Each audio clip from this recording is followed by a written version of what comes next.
darse unha certa flexibilidade. Por último, ten para pechar a palabra o presidente de Portos de Galicia por o tempo de 3 minutos. Ben, grazas, señor presidente, señor Balseiro, señorías.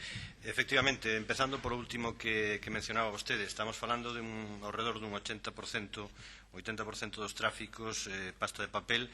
Hai unha cantidade tamén porcentualmente moito menor de outro tipo de tráficos, madeira fundamentalmente, pero logo destas melloras a nivel de infraestructuras, esa instalación portuaria que é estratégica para Portos de Galicia, que é estratégica no conxunto do sistema portuario galego, sería factible tamén, estamos de acordo, e por suposto non vai a quedar polo ente público que se recibirán novos tráficos a través desa infraestructura portuaria dentro dun compromiso xeral do ente público tamén coa activación económica da propia Mariña Lucense.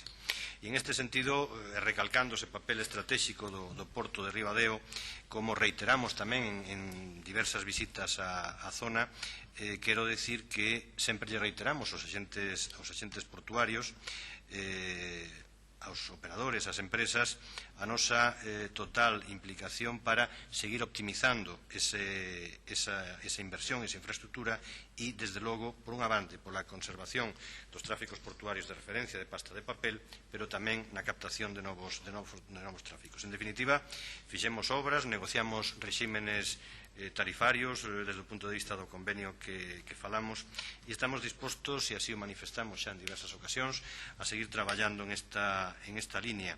E desde ese punto de vista mantemos unha fluida vía de comunicación, unhas canles de comunicación permanentes con as empresas, con os consignatarios, que son, ao fin e ao cabo, clientes do sistema portuario galego, e en as que queremos seguir desenvolvendo este tipo de actividades. Tamén, no propio convenio, se establece no seu articulado unha comisión de seguimento que a que, de xeito periódico, pode evaluar o desenvolvemento do mesmo e seguir aportando plantexamentos e novos puntos de vista no que debe ser a necesaria continuidade dese convenio máis aló do horizonte do ano 2019.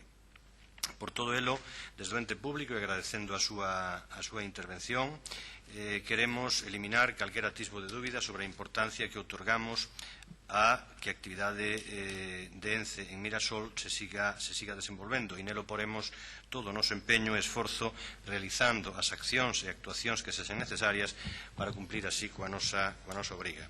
E ratificando este compromiso de cumprimento da mesma que temos como Administración portuaria, queremos tamén rendibilizar ao máximo todas as instalacións portuarias dependentes da Xunta de Galicia como un motor de xeración de riqueza e emprego que contribúa de xeito decisivo na reactivación económica da nosa comunidade autónoma. Nada máis e moitas gracias. Moitas gracias, señor Durán. Pasamos ao segundo punto da orde do día. Pregunta oral do Grupo Parlamentario do Bloque Nacionalista Galego, o número de rexistro